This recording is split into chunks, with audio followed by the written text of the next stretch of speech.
We are in for the worst socioeconomic and geopolitical crisis in modern history. The two things they don't want to happen. They don't want the equity markets to crash, and they don't want gold prices to skyrocket to where they should go, because then the little people will know how bad it is. They don't know how bad it is until the markets crash. Gold prices should have been skyrocketing for the last 3 years. It's a freak show in front of our eyes. The whole game is rigged. Oh no, inflation is only temporary. Oh no, it's only transitory. And look at the crap that they've been selling for over a year and a half. Temporary, it's not real, it's only transitory. And then we have Janet Yellen, who back in April of 2021 said, no, this inflation isn't real. Now she's saying the recession isn't real. So if they're spewing out the same garbage, we should swallow it. Because after all, they've been totally wrong before, so they must be right now. Or else they were lying about it. Because everybody knew inflation was real, but they wanted to keep those zero interest rate policies so they could keep the equity markets going up. What did they pump in? $6.3 trillion, the government, to fight the COVID war? Oh, that's not inflationary. It's the Russians that did it. It's a freak show in front of our eyes. The whole game is rigged. Hey, they just got a guy that was the head of the FDA that regulated the tobacco industry. Guess where he just went? Oh, it was reported last week. Philip Morris. Oh, who's the guy that play our defense contractor? Oh, you mean Lloyd Austin that came off the board of directors of Raytheon? It's one big club and you ain't in it. The whole game is rigged.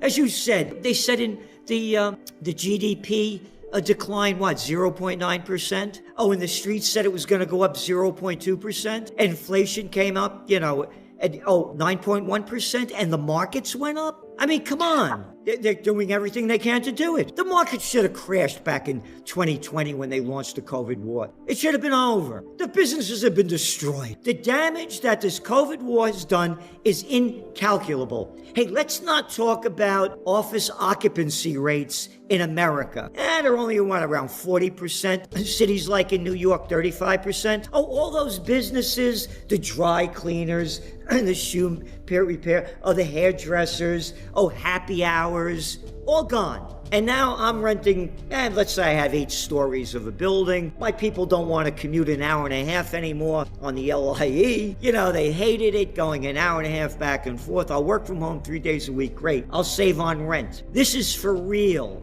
Office occupancy rates in New York City, in Chicago, in San Francisco, they're in the toilet, and so are the businesses. Before this happened in New York, before this happened in 2019, there were for rent signs all over the place. Now look at the damage that this has done, the businesses that have been put out of business. Oh, I went out of business, now I'm going to come back again?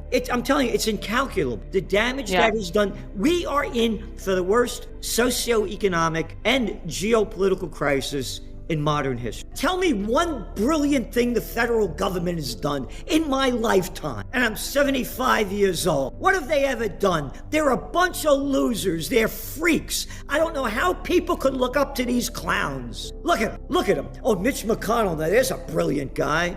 Oh, Nancy Pelosi. Oh, yeah, brilliant. Oh, again, it's one big club and you ain't in it, as George Carlin said. Who's Nancy Pelosi's father? Oh, the mayor of Baltimore at the top. Oh, yeah, who was George E. Bush? Oh, my daddy was a president. My grandpa was Prescott Bush. Who was Andy Cuomo? I'm going to rename the Tappan Zee Bridge after my daddy. I mean, look at the freak show. They don't know what they're doing. Look, I was the assistant to the Secretary of the New York State Senate at 26 years old. The people that are running the government are the people I hated in high school and college that wanted to be class president or head of the student council. Again, he only bet $1 million.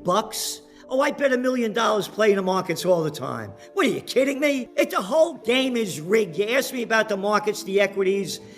We are in for the greatest collapse of all times. All they're doing is artificially pumping it up. And that's it. The bigs just want to get bigger, and the rich just want to get richer. What's going on in Taiwan, I mean, you're not allowed to talk about peace anymore. You get banned on all the media. Only war is the only talk you're allowed to talk about.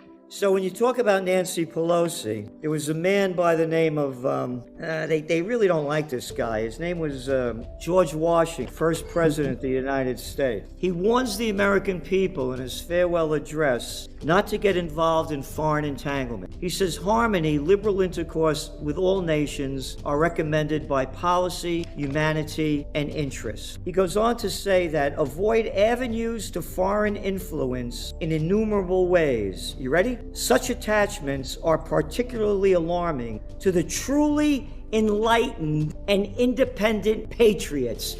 Who's George Washington? Oh, this is a real guy that actually fought. Oh, the first president of the United States. What the hell does he know? I'm Smiley Miley. I'm Mad Dog Mattis. Look what's going on. What's going on? When I was a kid, you know what they called Taiwan? Formosa. How long has this been going back between China and Taiwan? Oh, and America's gonna bring freedom and democracy. Oh yeah, you did a great job in Vietnam. Every day I used to wake up, I was prime draft meter. They're gonna get me.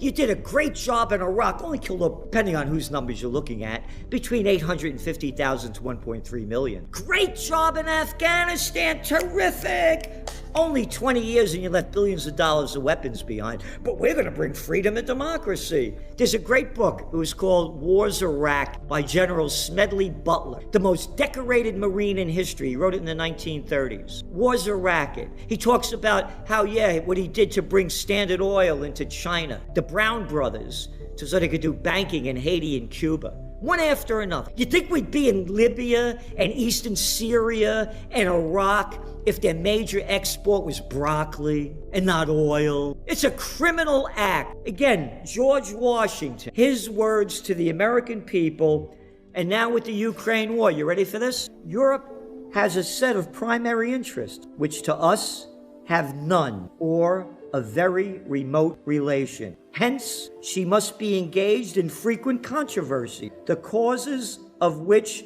are essentially foreign to our concern. Oh, you got the Ukraine war? Oh, yeah. Hey, Americans, find Ukraine on the map. Oh, they're taking down the statue of Catherine the Great. Oh, yeah? Oh, yeah, she hated the Ukrainians. When did that go back to? Oh, about 1750? You mean this is going on back and forth to them since 1750, and you want me to get involved in this?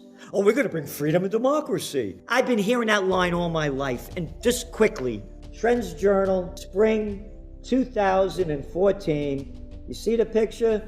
United States overthrow of the democratically elected government of Viktor Yanukovych in 2014. Chapter and verse written by Dr. Paul Craig Roberts, former Assistant Treasury Secretary under Ronald Reagan. Again, it's rigged. The proof is there. Because they don't want, the two things they don't want to happen. They don't want the equity markets to crash, and they don't want gold prices to skyrocket to where they should go, because then the little people will know how bad it is. They don't know how bad it is until the markets crash.